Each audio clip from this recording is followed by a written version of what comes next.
Hey everybody, it's Pam Sterling with the Outrageous Joy Raw Food Adventure coming to you from Castle Rock at the home of my mom and dad.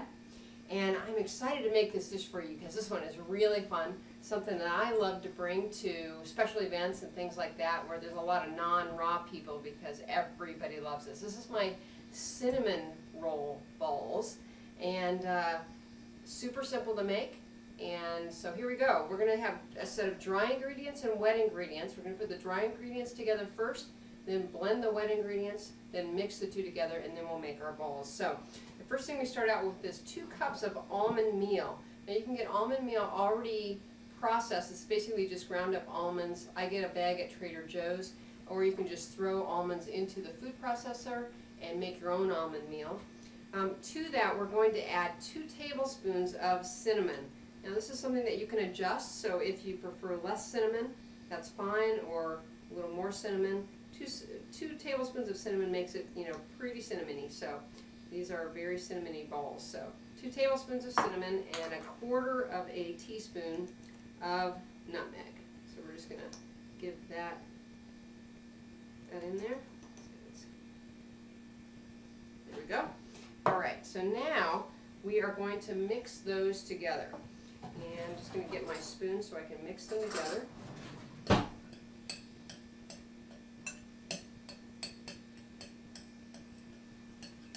Okay, so my dry ingredients are all mixed really well together. And now the next thing we're going to do is mix our wet ingredients together. Now, I have a cup of raisins that I've soaked for about 15 minutes in some warm water. I just want to plump them up a little bit. I don't want them to be sort of hard little raisins. I just want to plump them up a little bit. To that I'm adding 1/4 of a cup of freshly squeezed orange juice and just a teaspoon of vanilla. So these are our wet ingredients with a teaspoon of vanilla. And we're just going to give that, I'm just going to pulse this because I don't want to totally annihilate the raisins. I want it to still feel like there's some raisins in there. So but we do want to blend it all together. So we're just going to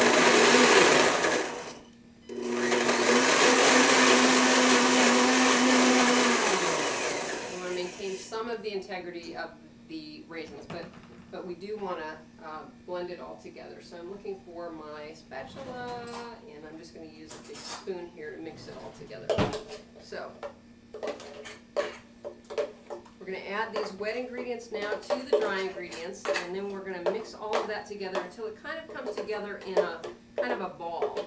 And sometimes we need to add a little bit more almond meal. Hopefully it will be just the right proportions this time. Alright, so we get all of our wet ingredients out of there. And now what we're going to do is we are going to mix this all together. And at first it may seem like it's never going to incorporate and all come together in a ball, but it will. So you just keep working with it and keep moving the wet ingredients down into the dry. It's a little bit too soon to get my hands down in there, but once it gets into a ball, then I'm going to put my hands in there and start making some cinnamon balls. So we're just going to push that off of there a little bit. Again, just sort of working the dry ingredients and the wet ingredients together, and this is coming out absolutely perfectly, just the right consistency. Sometimes if it's a little bit too wet and you start rolling the dough in your hands and it's kind of getting all over your hands, it's a little bit too wet, you want to add a little bit of almond flour. If it's not sticking together, it's too dry, so you want to add maybe just a little touch more of orange juice. That's usually what helps. Okay, so now we have our pretty good, you see how it's kind of all come together, kind of in a ball, our dough. Now what we're going to do is either use a teaspoon or one of those very small ice cream scoops, and we're going to pull out just a little bit of dough, and we're actually just going to roll it between our 2 hands. And you can make this any size that you want. I like to, when I go to like an event where I'm bringing these, I make them a little bit smaller just so everybody gets them, but believe me, everybody loves these and they always go. So I often double this recipe. I'm just going to roll them into little balls, and These are great by themselves. Usually what I do is make them like the day before or the morning of or something like that and put them in the fridge for a while so that they actually get just a little bit harder. These are great for a breakfast snack. These are great for dessert. They're great for, you know, sort of an after church kind of thing, event. They are, I like to think of them as little energy balls as well. So instead of like an energy bar, you can just, you know, pop one of these maybe in the afternoon when you need a little boost. So I'm going to make one more here. This is going to yield about 15 to 20 cinnamon balls about this size. So you can make a nice size platter just with this recipe here.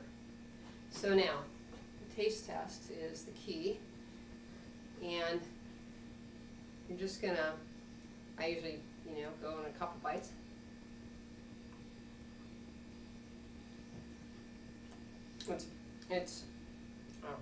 The combination of cinnamon and nutmeg is perfect. You still taste the raisins and you have some of the integrity of the raisins in there. And you just would never know that this is, in fact, these ingredients we just put together. It tastes so fantastic, and it's even better, I think, once it sits in the fridge for a while and the flavors blend a little bit more. So this is Pam Sterling with the Outrageous Joy Raw Food Adventure signing off for now, but until next time, be well.